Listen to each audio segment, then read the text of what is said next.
बिहार के सत्ताधारी महागठबंधन में शामिल जेडीयू, राजद और अन्य दलों के बीच लोकसभा चुनाव के लिए सीटों का बंटवारा करीब करीब हो गया है। सूत्रों की माने तो जेडीयू और राजद आगामी लोकसभा चुनाव में 16-16 सीटों पर चुनाव लड़ सकती हैं, जबकि उसके अन्य सहयोगी दल कांग्रेस और लेफ्ट पार्टियां 8 सीटों पर उम्मीदवार खड़े कर सकती हैं।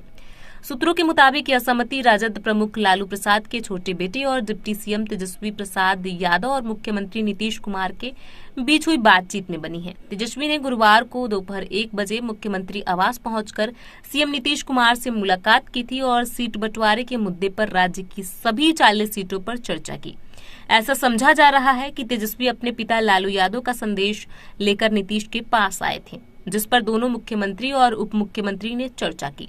राजद के एक वरिष्ठ नेता ने कहा कि एक मोटे फार्मूले के अनुसार राजद और जेडीयू 16-16 सीटों पर चुनाव लड़ेंगी, जबकि कांग्रेस को 5 और वाम दलों को 3 सीटें दी जाएंगी। उन्होंने कहा कि कुछ प्लस या माइनस पर समझौता किया जा सकता है। बिहार में लोकसभा की 40 सीटें हैं। राजद नेता ने मीडिया से बात करते हुए कहा, हालांकि सीट बंटवारे को लगभग अंतिम रूप दे दिया गया है, लेकिन कुछ सीटों पर अभी भी कुछ दिक्कतें हैं, जहां राजद और जेडीयू दोनों चुनाव लड़ना चाहते हैं। उन्होंने कहा कि इस मुद्दे को भी जल्द ही सुलझा लिया जाएगा।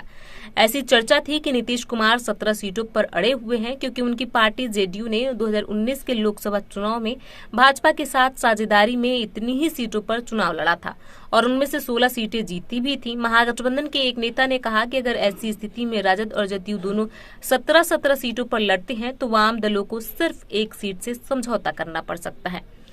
खबरों की माने तो जहानाबाद और झंझारपुर सीट पर राजद और जेडीयू के बीच तकरार था। राजद ने इन दोनों सीटों पर अपने उम्मीदवार उतारना चाह रहे थे, जबकि मौजूदा समय में दोनों सीटें जेडीयू के पास हैं। झंझारपुर से जेडीयू के रामप्रीत मंडल सांसद है, जबकि जहानाबाद से जेडीयू के ही चंद्रेश्वर प्रसाद सांसद है।